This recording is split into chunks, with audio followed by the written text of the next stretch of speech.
Hi, I want to tell you why I don't think your children should ever go into the entertainment industry. Okay, so first of all, in 17 states at least, there is little or to nothing in the way of laws that protect children from exploitation in the entertainment industry. Um, and there are a fair number of agents and other people, intermediaries, who, in states where there is some kind of a registration process or a process where they have to be vetted to make sure the FBI says they're not like a child predator or something like that. Um, it's just a lot of these places are dodgy and they avoid getting the license that they're required to get by the state that they're in.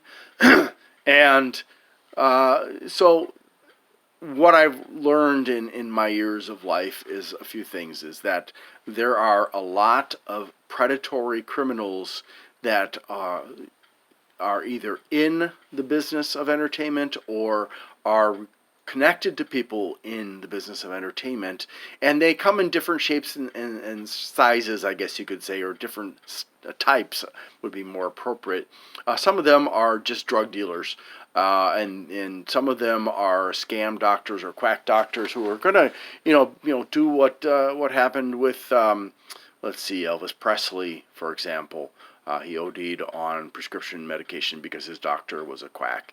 And there are some other people that have also died more recently than Elvis of the same kind of problems. I think Prince was another victim, if I remember correctly. There are also people out there who are sexual predators of adults. And they will, look for opportunities. And there are some of them are very, very violent. There are also child predators. And so I just watched a video in which the focus of the video was on two boys who grew up entertaining from the time they were babies, basically, and spent several years working for the Disney Channel in Zack and Cody's series. And apparently, there were at least three child predators who were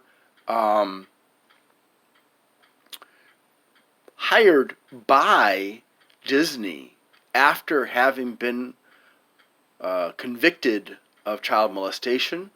There's Brian Pack, and there's another guy named Salvo, and then there's a third guy who, when he was exposed, he ended up changing his name and moving to Canada, so I don't even know what his name in Canada is.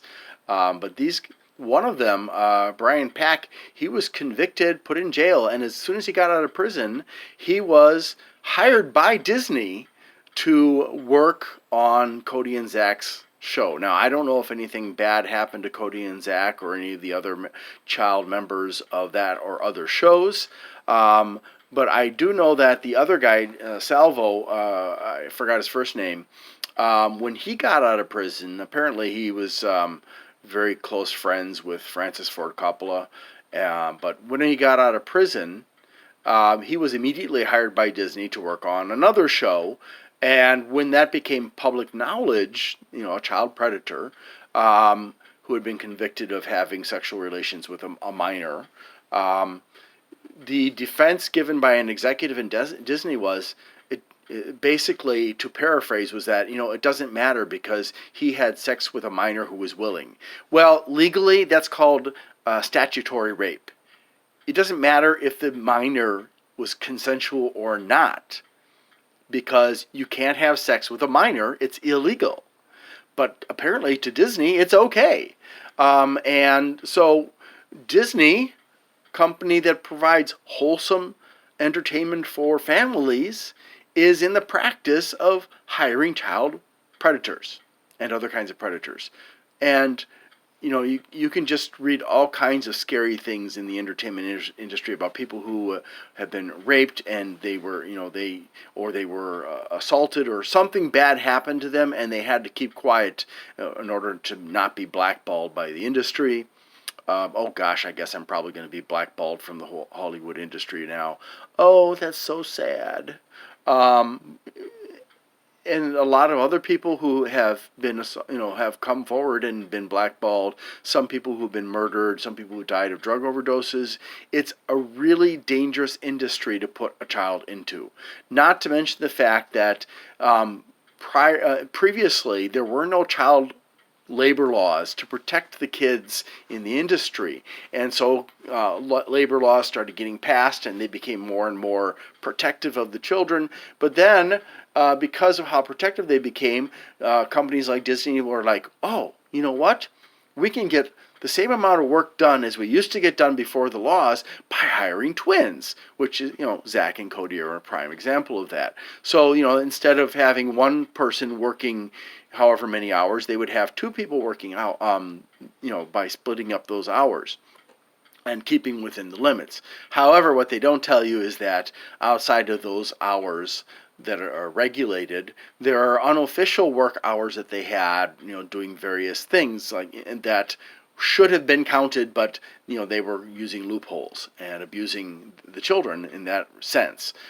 So I would really strongly urge you to not put your children into the entertainment industry. And if you're going to, if you have a heart and you love your kids, make sure you're there with them, protecting them from abuse and neglect and whatever else might happen. Because if you don't, guaranteed, pretty high percentage that your child will suffer in the entertainment industry. Now, I'm not saying that everybody in the entertainment industry suffers. I'm not saying that everybody gets screwed over. But it's a very real risk, especially for children who are very vulnerable, and some of them don't know how to stand up and say, you know what, I'm too tired, I can't work anymore today, and just assert their own rights, because they're kids. Zach and Cody were able to, assert their own rights, but there are other people out there who have not been able to, and so just please be very, very careful when you make a decision like this. Thank you very much for watching, and I hope you have a great day.